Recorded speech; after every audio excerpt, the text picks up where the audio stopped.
आजकल की Bollywood comedy movies पहले जैसी रियल या जेन्युइनली एंटरटेनिंग क्यों नहीं लगती? क्यों इन नई मूवीज का कॉमेडी स्टाइल काफी क्रिंज या फोर्स्ड हो गया है? इसके पीछे कुछ मेजर रीजंस हैं और आज के इस वीडियो में हम उसी टॉपिक पर बात करने वाले हैं कि आखिर क्यों हाल के सालों में बॉलीवुड कॉमेडी फिल्मों का हाल बुरा हो चुका है। आजकल कॉमेडी का मतलब बन चुका है लाउड बैकग्राउंड म्यूजिक, जबरदस्ती के गेस्चर्स और बेकार के स्लैपस्टिक जोक्स।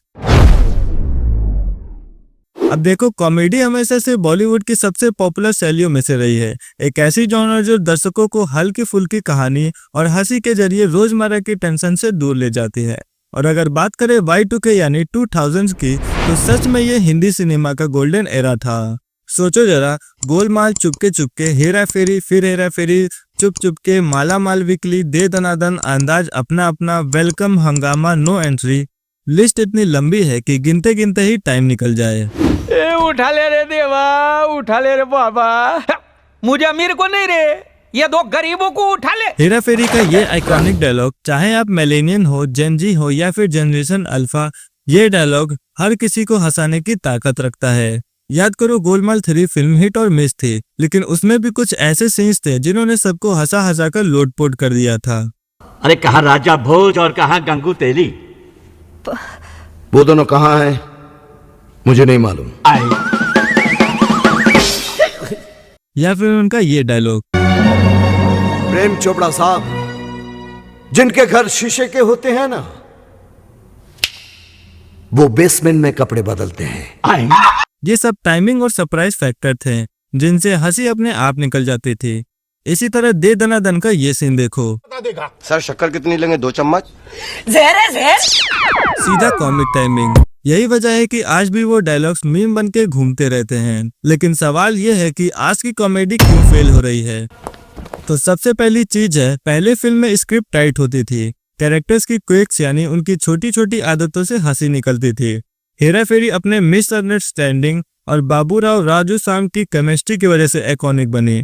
चुप चुप के अपने गलत पहचान और कंफ्यूज सिचुएशन की वजह से मजेदार बनी। वहीं अगर आजकल की बात करें तो हाउसफुल 4 और कूली नंबर 1 जैसी फिल्म्स बस जबरदस्ती के एक्सप्रेशंस, ओवर एक्टिंग और चाइल्डिश साउंड इफेक्ट्स पर चलती हैं। स्लैपस्टिक कॉमेडी जो कभी 1979 की गोलमाल और चलती गाड़ी का नाम जैसी क्लासिक फिल्म में स्मार्ट लगती थी, अब बेवकूफाना लगती है। दूसरा इशू है ऑफेंसिव ह्यूमर। आजकल मोटापे, महिलाओं या फिर मार्जिनलाइज्ड कम्युनिटीज पर मजाक उड़ाना कॉमन हो गया है। धमाल हो या फिर हाउसफुल 3, हर जगह फैट जोक्स। ग्रैंड मस्ती जैसी फिल्मों ने तो अश्लील ह्यूमर के नाम पर सारी बाउंड्रीज क्रॉस कर दी हैं। लेकिन 2000 to 2010 की कॉमेडी वो ओरिजिनलिटी और नए कॉन्सेप्ट लेकर आती थी। दिल्ली वैली डार्क कॉमेडी थी, एक रेयर चीज जो बॉलीवुड ने ट्राई की और सुपर हिट हो गई। यही फर्क है उस टाइम के कैरेक्टर्स जैसे बाबूराव सर्किट या लकी में। वो अपनी पर्सनैलिटी से फनी लगते थे, न कि ओवर एक्टिंग से। तीसरी बड़ी प्रॉब्लम है script versus star power. 2000s की कॉमेडी फिल्मों में बड़े बड़े स्टार्स नहीं थे, लेकिन फिर भी फिल्म हिट होती थी क्योंकि स्क्रिप्ट मजबूत थी।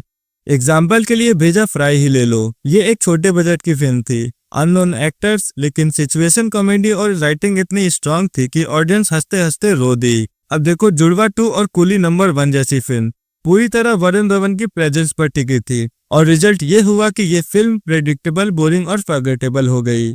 बॉलीवुड कॉमेडी स्क्रिप्ट राइटिंग में काफी चेंजेस आए हैं और इसी वजह से ओल्ड और न्यू कॉमेडी मूवीज का फ्लेवर अलग लगता है।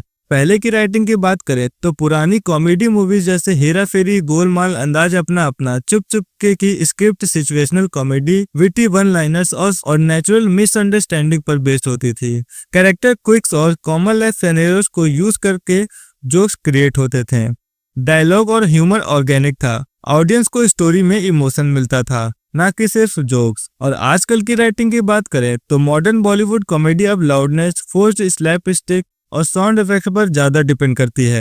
एब्सर्ड सिचुएशन, एक्सैगरेटेड एक्टिंग और प्रेडिक्टेबल पंच लाइन कॉमन हो गए हैं।